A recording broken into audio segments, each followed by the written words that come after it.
Morning बच्चों, आज हम लोग व्याकरण का शब्द विचार पाठ पढ़ेंगे। शब्द विचार, इसमें हम लोग शब्दों के ऊपर विचार करेंगे।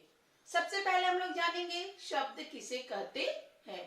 वर्णों के सार्थक समूह को शब्द कहते हैं। जैसे क म ल। कमल एक सार्थक वर्णों का समूह है, इसलिए यह शब्द है। लेकिन यदि हम लोग इसको कहें लकम तो ये शब्द नहीं है।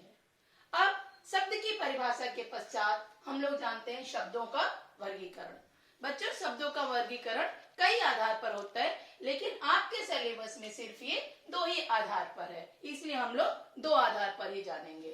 पहला, शब्द विकार के आधार पर, दूसरा अर्थ के आधार पर। पहला, शब्द विकार के आधार पर, मतलब शब्दों में बदलाव के आधार पर। विकार का मतलब होता है बदलाव। तो विकार के आधार पर जो शब्द होते हैं वो दो तरह के होते हैं। पहला विकारी शब्द और दूसरा अविकारी शब्द। विकारी, विकार का अर्थ होता है बदलाव, मतलब जिन शब्दों में लिंग, वचन आदि के आधार पर परिवर्तन होता है, बदलाव होता है, उसे विकारी शब्द कहते हैं। ये चार तरह के होते हैं: संज्ञा, सर्वनाम, विशेषण, क्रिया। संज्ञा, लड़का, लड़के, लड़कों, लड़कों ने, लड़कों से आदि। बच्चा, बच्चे, बच्चों, बच्चों ने, बच्चों के लिए आदि। सर्वनाम, वह, उसे, उससे, उसके, उसके लिए आदि। विशेषण, अच्छा, अच्छी, अच्छों, अच्छों के लिए, अच्छों से आदि। क्रिया, चल, चले, चलिए, चलूं, चलो आदि। बच्चों, जो आप लोग पार्ट्स ऑफ स्पीच इंग्लिश में पढ़ते हो और हिंदी में जो शब्द भेद पढ़ते हो, उसके 8 भेद हैं। उनमें से जो शुरू के 4 है, संज्ञा, सर्वनाम, क्रिया और विशेषण, ये जो 4 है वो विकारी हैं, उनमें बदलाव होता है। जो अंत के 4 है, क्रिया, विशेषण, संबंध बोधक, समुच्चय बोधक, विस्मयादि बोधक, इनमें किसी भी प्रकार का बदलाव नहीं होता है और ये अविकारी है।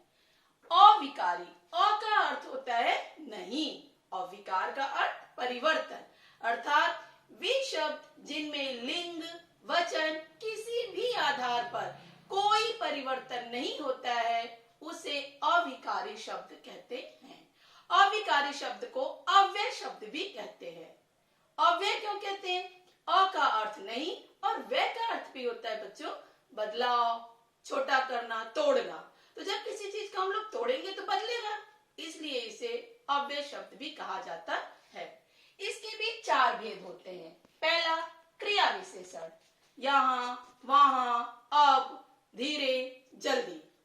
इन शब्दों को कोई लड़का बोले, कोई लड़की बोले, 4 लड़के बोले, 2 लड़कियां बोले, एक ही होगा। जैसे एक लड़की बोली तुम धीरे धीरे चल रहे हो, तो 4 लड़की भी बोलेगी तो धीरे धीरे ही बोलेगी, धीरे में कोई बदलाव नहीं होगा। इस तरह आप जितने भी क्रिया विशेषण शब्द हैं उनको बोल के देखेंगे, उसमें किसी भी प्रकार का परिवर्तन नहीं होता है।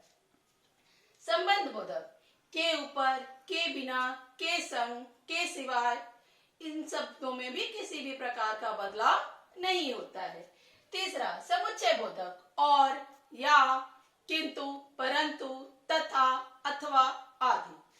विस्मयादि बोधक, हे, रे, अरे, उफ, हाय, छी, ये जितने भी ऐसे शब्द हैं जिनसे हम लोग घृणा, नफरत, खुश, दुखी, ये सब प्रकट करते हैं, इनमें भी किसी भी प्रकार का बदलाव नहीं होता है। तो बच्चों, आज हम लोग शब्दों का वर्गीकरण का पहला प्रकार पूरा किए। अगला दूसरा प्रकार अगले वीडियो में। धन्यवाद। आपका दिन मंगलमय हो।